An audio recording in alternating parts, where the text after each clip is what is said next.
January 24th. I'm meteorologist Kayla Smith, and we have an impending winter storm on the way. In 12 hours from now, all of us are going to be seeing flakes flying, and it's only going to intensify from there. So obviously we have a lot to talk about. I know people are probably wondering, how much snow am I going to be seeing in my backyard? And, how long is this system going to be affecting us? What are those snowfall rates going to be like? And all of these things I'm going to talk about. But one thing I want to touch on that has kind of taken a back seat to the snow is the cold, and just how cold it has been here in Western New York. And of course, we are not the only ones feeling it, just like we're not the only ones that are dealing with this winter storm. These temperatures have been significantly cold, not exactly record-breaking. It is extremely hard to break record cold temperatures in Rochester. We've broken a lot of record high temperatures in recent years, but record lows, kind of difficult to hit. However, if you take a look at our temperatures this morning at the airport, we got down to -6 degrees, and not for nothing, a wind chill of -20 degrees. So extremely cold temperatures. And while -6 degrees isn't particularly record-breaking for January 24th, if you take a look over here, I've organized this for the data for January 24th. This dates all the way back to technically 1872, since you don't have anything inputted for 1871.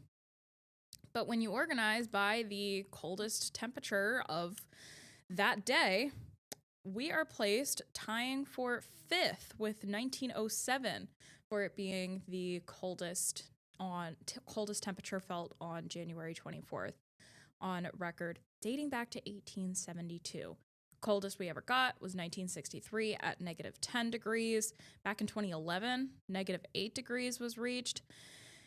That one wasn't with a high temperature as cold as what we saw today. Now, on the plus side, I guess if you want to look for silver linings anywhere that we can take them, we didn't have a high temperature in the single digits. We were able to get to 11 degrees today. So not for nothing, that was something that was a bit of a plus in terms of the temperatures. And our winds also are not that strong. And another silver lining, they're not going to be that strong with this winter storm. Now, obviously, you're still going to get a bit of a breeze, maybe 10 to 15 miles per hour. Maybe you get gusts 20 to 25 miles per hour. But given some of the winds that we have dealt with this winter so far, it is a bit of a saving grace when it comes to the wind chill temperatures. Not that you should be outside for a prolonged amount of time when it comes to this winter storm, but especially if you take the kids out sledding, it is going to be a little bit easier. Obviously, you still definitely need to bundle up. The temperatures are not getting very warm anytime soon, but you're not going to have that dreaded extreme wind on top of the already brutally cold temperatures. So let's take a look now at the national satellite and radar. You can see that the system is spread across multiple states and has been packing a punch for these states. We have multiple alerts in effect across the country from this system. All of those pinks are the winter storm warnings. You can see the entire state of New York. Pretty much almost the entire northeastern United States is under a winter storm warning, outside of very far northern Maine, where you just have some extreme cold warnings and cold weather advisories. Then you've got these dark purples a little bit further towards the south. That's where the ice storm warnings have been. You've also got some extreme cold warnings far south of Texas and southern Louisiana. Now, these criteria are not the same for extreme cold warnings for us here in Western New York. For us to get an extreme cold warning, we would have to have air or wind chill temperatures at or below -25 degrees Celsius. For them down in south, that's more so for temperatures in the single digits to teens. So very different criteria for them. However, still very cold. Their infrastructure cannot handle cold like that. So certainly significantly impactful. And if we take a look at some of the snowfall reports that have come in, I've set this to the past 3 hours. Taking a look at some of the larger ones here that are in that 6 to 8 range, you come down to parts of Oklahoma. You've got Hunter, Oklahoma at 7 inches. Just north of Tulsa, you've got 6 inches of snow. That's as of 7:48 p.m. Coming up further towards the north in Kansas, as of 8:50 p.m., you've got 6 inches in Emporia. Going northwest of Topeka, you've got a little over 6 inches. That was as of a couple hours ago. In Missouri, you're getting 6 inches as of 9/11. Further down towards the south in Arkansas, you've got 6 inches and another report of 6.5 inches. So even Abilene, Texas, north of Abilene, Texas, you've got 6 inches of snow. You don't really associate Texas with snow a whole lot of the time. And then you've got some smaller totals coming in further towards the east where you haven't seen the snow falling for as long of an amount of time. But there's more than just snow with this. If I toggle this is any local storm reports that I've set to come in over the past 6 hours. Take the snow ones off of there, and you've got ice and sleet measurements in there. So north of Dallas, far north of Dallas, you've got 2.5, I'm assuming that's inches of sleet. And then you've got ice as well. This was a snow and ice damage in New Mexico. Local power company had to suspend restoration efforts because of falling tree branches, creating a hazard to crews. So that goes to show that, ice can be just as damaging as snow. You had freezing rain reports in Mississippi, over a tenth of ice accumulation on tree branches. Let's see. In Alabama, Broadcast Media Weather Watcher reported ice on tree limbs with an air temperature of 30 degrees. Had a quarter of an inch of freezing rain in parts of Mississippi. Other reports of freezing rain, and they don't look like significant amounts. When you're looking at a tenth of an inch, 2/10 of an inch, it doesn't sound like a lot, but it is a significant issue. It would be an issue up here in Western New York, but especially when you're talking about these places far down south. These are significant issues here. You've got it coming all the way into parts of North Carolina as well. Ice reports coming out of Durham and other places. You've got glaze on a railing, just a bunch of different issues with this system. And while we will not be dealing with the ice impacts of this, we will certainly be dealing with the snowfall accumulation. We are probably going to be one of the more harder hit areas when it comes to the snow totals because we won't have any mixing with sleet or with freezing rain. Right now, though, if you look outside, you're just going to see clouds and you'll see the snow depth that we have out there already. That came, of course, we had some snow, earlier this week, but we also had a couple of inches in some areas last night. That kind of wrapped up in the overnight period, but got a couple of inches out of that. The Rochester Airport only recorded just under 2 inches, but I know that there were some reports coming in from other places where you saw, 4 inches to 5 inches. So that was part of almost the appetizer for this winter system, right, in terms of our snowfall totals. So if you saw our snowfall total map yesterday around this time, or even maybe earlier in the day in the morning shows or the evening shows, then if you look at the snow map now, you're going to see lower totals because those earlier maps were including the snow that we would get last night. So with that being said, we still have high totals on this snowfall map that I'll show you, but they are nowhere. I can't say they're nowhere near, but they're not going to be as high as what you saw if you were looking at the snow map yesterday. And we will get to that snow map, but first I want to show you the timeline of events through Western New York as we go throughout the day tomorrow and throughout the day on Monday. So tonight, you're going to be dealing with mostly cloudy skies. It's not until we get to about, say, 5 o'clock in the morning that it starts to kind of creep its way into our viewing area in our southern zone. So it's going to be obviously coming up from the south, and you're going to be by about, like I mentioned, 5, 6 o'clock, then okay, places in Livingston and Ontario and Yates, you're probably going to start to see some flakes flying. It's not going to be super heavy at its onset, but by the time we reach about 9, 10 o'clock in the morning, all of us are going to be seeing some flakes flying. Still going to be relatively light snow, but it is going to get heavier from there. So as you head into the afternoon, you continue to see those snowfall rates steadily increasing.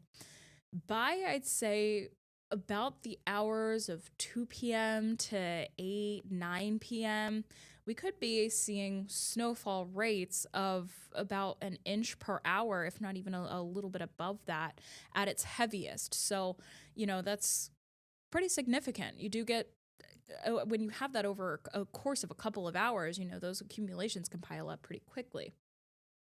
So we continue to see that heaviest snowfall in the late afternoon hours through the evening hours. As you start to approach the nighttime hours, then things will start to subside. For many of us, it's probably still going to be snowing by about midnight, but it will be noticeably lighter than what we saw in the afternoon as the system snow starts to pull away and go further up towards the rest of the northeastern United States. However, we do still have some snow going on Monday. By no means is it going to be widespread, and for a lot of us, the accumulations will probably be wrapped up by that time. But then we start to get a lake effect component going with this. So we're going to have some northerly to northwesterly flow coming behind this system. So you start to get some of that lake effect pulling off of Lake Ontario, mostly, at least for what's going to be impacting our area, pulling off of Lake Ontario, and so to the northeast of the city and into Wayne County.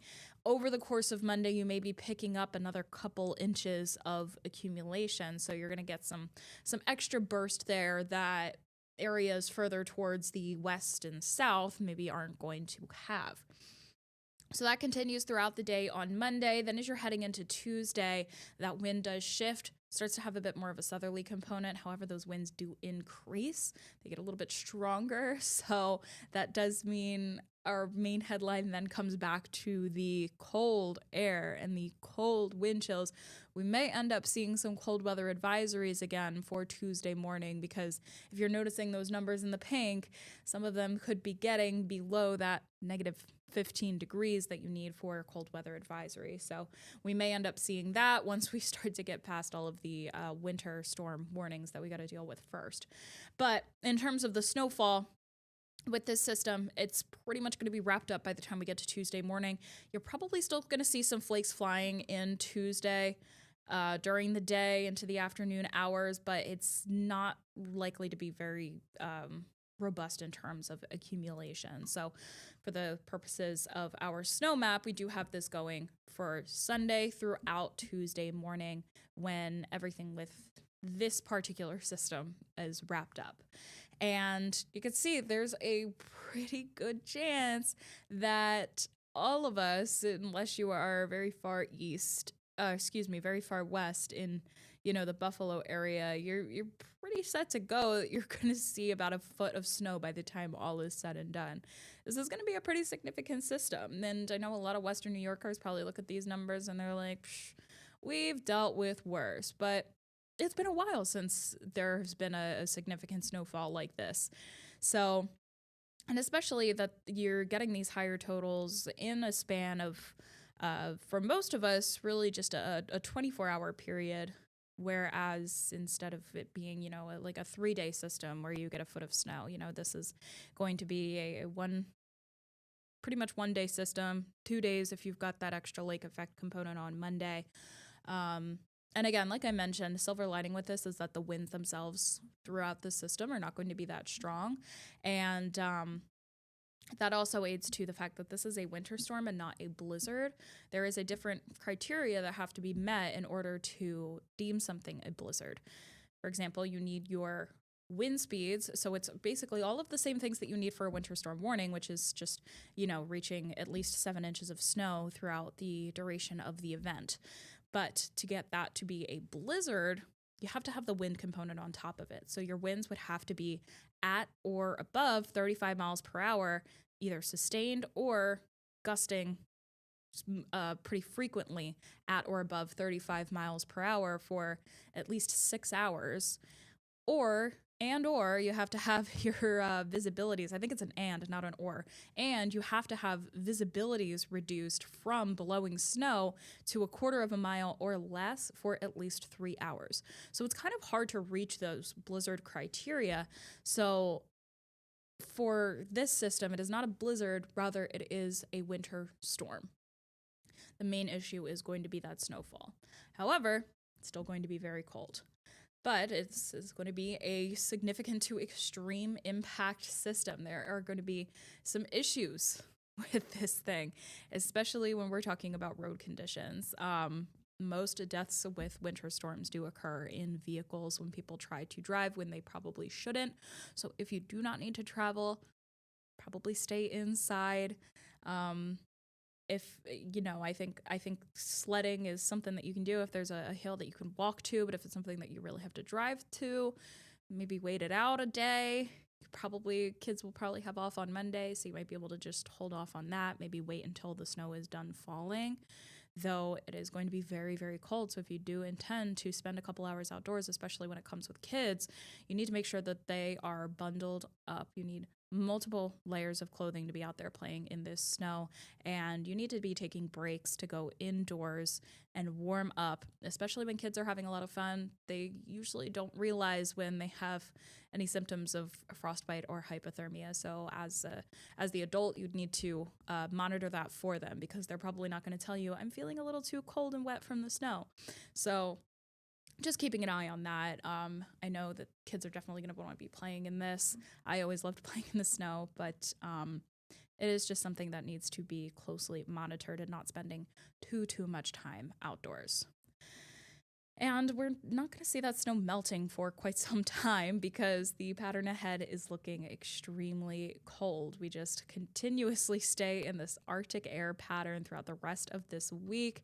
So we are talking high temperatures in the teens throughout the rest of this week. You're going to be hard pressed to find temperatures getting into that 20-degree range. We've got some chances to, but it's not looking very likely until at least about next weekend. So, like I mentioned, it's going to be cold throughout the day tomorrow, though. Hopefully you don't have to step outside, but your wind chills are probably going to be in the single digits on either side of zero, depending on the time of day. As you head into Monday morning again, wind chills in the single digits. And for Tuesday morning, when those winds really start to pick up and our air temperatures are back into the single digits, you could be having wind chills into the negative teens for a lot of the areas. So I would not be surprised if, at least for some of our counties further inland, that we end up seeing cold weather advisories for that. And like I mentioned, we do anticipate our high temperatures kind of staying in the teens, lots of low temperatures in the single digits. You see some snow showers painted on this 8-day forecast past this system, but they're not going to be anything more significant than what we see tomorrow, right? So our next best chance to see temperatures in the 20s is going to be on Sunday. There's a chance we get to the 20s on Wednesday. We thought that our high temperatures today would probably be staying in the upper single digits, and we ended up getting to 11 degrees. So it's possible that we, bump up a couple of degrees from there, but still brutally cold, still well below freezing, still something that you need to be diligent about, and making sure that you are shoveling, because the snow is not going to just melt away anytime soon. So be sure you are, taking care of that. You're brushing the snow off of your car and doing all of the things that are necessary in a winter storm.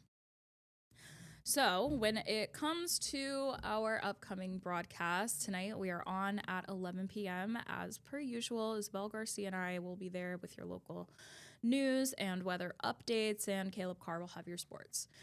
For tomorrow, we will have some extensive coverage for this storm. I will be in early tomorrow morning, and we'll be right here on the Rochester First streaming app doing exclusive WeatherFirst Pluses for 10 a.m. as well as 3 p.m. in addition to our every day, 10 p.m. Eric Sneidel, chief meteorologist, will be in to do the shows themselves at 6 and 11, though tomorrow's 6 p.m. is scheduled at 6:30 p.m., I believe, due to basketball. We were also a little bit delayed today from that as well, but I don't think it's impacting our 11 p.m. tonight. So you will have Eric for the 6 p.m., 6:30 p.m. tomorrow, 11 p.m. tomorrow, and the WeatherFirst Plus at 10 p.m. And you will have me on the WeatherFirst Plus at 10 a.m. and at 3 p.m. We'll also, of course, continuously be updating our website and our socials for the latest updates on the winter storm throughout the winter storm. So be sure to stick with us there and stick with us here on the Rochester First streaming app. I hope you guys choose to tune into that. But for now, I will be signing off. I will leave this 8-day forecast up for a couple more minutes before I transition it over to our radar that you can watch. There's not a whole lot to see in Western New York right now, but it is what I will be leaving up. So with that, I will sign off. Be sure you are staying safe tomorrow and into the start of the new work week and staying warm as well. Take care.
Get the Rochester First streaming app today for everything you love from News 8 on demand, plus exclusive shows you won't see anywhere else. Search ROC and download for free on Roku, Amazon Fire, and Apple TV.